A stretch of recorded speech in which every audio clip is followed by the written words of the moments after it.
강화마루 보수와 시공을 한 번에 하는 현장입니다.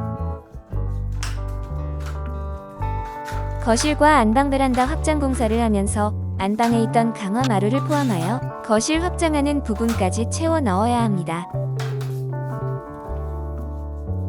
철거를 하여 최대한 버리지 않고 재사용해야 거실 쪽 시공은 마감할 것 같네요. 기존의 사진처럼 확장한 공간이며 미장이 겹쳐지는 부분은 샌딩을 해야 합니다. 부분 인테리어로 주인분이 살고 계시는 현장이라 집진기를 가지고 와서 샌딩을 하고요. 집진기 없이 샌딩을 하면 난장판이 되죠.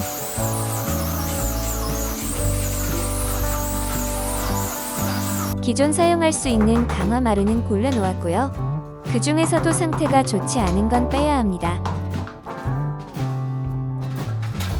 만져보면서 모서리 단차가 나는 부분은 최대한 벽면 쪽에 시공을 해야 하고요. 기존의 강화마루로 재시공할 때 신경 쓰는 게 많습니다. 강화마루 재시공할 때 원래 상태가 좋지 않았더라도 시공을 하면서 소자, 옳은 곳을 무시하고 작업을 하다가 마감 후 컴플레인 걸리는 경우도 있어요. 시공하는 것보다 부분 보수나 재시공할 때 신경이 더 쓰이는 겁니다. 고생해서 작업 완료 후 원래 없던 하자가 생겼다며 화를 낼 수도 있거든요. 부분 인테리어를 피하는 업자들도 있고요. 아니면 견적을 높게 불러서 공사를 포기하게 만드는 일도 봤습니다. 안방에서 가져온 강화마루도 그리 많지 않아 거실 쪽 마감하지 못할까봐 수량 체크하면서 하고 있네요. 마감하고 보니 온장 한 장밖에 남지 않았어요.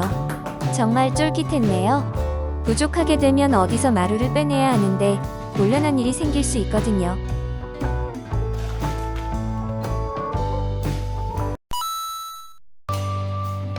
거실은 마감을 하였고요. 안방 확장 부분에도 시공을 해야 합니다. 주인분과 작업 전에 얘기를 한 것은 안방 확장 앞까지 마루로 시공을 하고 나머지 부분은 알아서 하기로 했거든요. 다시 생각해보시곤 확장 부분도 강화마루로 시공을 해달라 하시네요. 같은 자재는 없기에 확장 프로파일을 사용하여 비슷한 색상으로 시공하기로 하였어요. 폼이 깔려져 있는 곳까지 기존 마루로 시공을 할 겁니다. 그래야 확장 프로파일을 사용하더라도 마감이 깔끔하게 나오거든요. 여기도 사용할 수 있는 강화마루가 얼마 남지 않았네요. 뒤에 보이는 마루는 상태가 좋지 않아 도저히 사용할 수가 없었어요. 강화마루 기능이 약해 깨지기 쉬워 조심해서 재시공하고 있습니다. 이 부분까지 시공을 하고 확장 프로파일 합판을 고정할 거예요.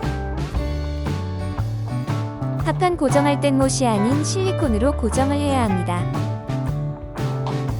보일러 배관이 깊게 묻혀 있을 거란 생각하시면 안 돼요.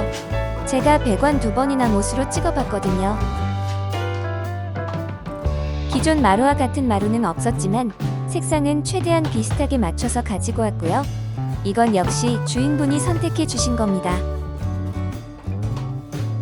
제가 비슷한 색상이라고 가지고 와서 시공했다가 마감 후 주인분이 아닌 것 같다고 말씀하시면 식은땀이 나거든요. 명심해야 할 것이 자재 선택이나 색상은 업자나 주인분이 꼭 해야 합니다. 합장 부분도 2평 자재를 가지고 왔는데 로스 포함하고도 남지 않을 것 같아요. 한 장이 부족하더라도 한 박스를 구입해야 하기에 자재가 아깝기도 합니다. 실측을 하고 견적서를 작성하지만 최종 금액은 마루 시공한 만큼 결제를 받으면 되거든요. 마루 시공할 땐 미리 견적서를 드리지만 최종 금액은 조금 변동이 있을 수도 있습니다. 그렇기에 실측을 할 때 마루 로스 부분 생각하면서 견적서를 작성하죠. 일을 하다 보면 견적서보다 조금 더 자재가 들어가거나 금액을 더 받아야 하는 경우도 생기거든요. 이럴 경우 얘기를 하더라도 다 받진 않고요. 조금만 추가해서 말씀을 드립니다. 말이 입에서 떨어지지 않아요.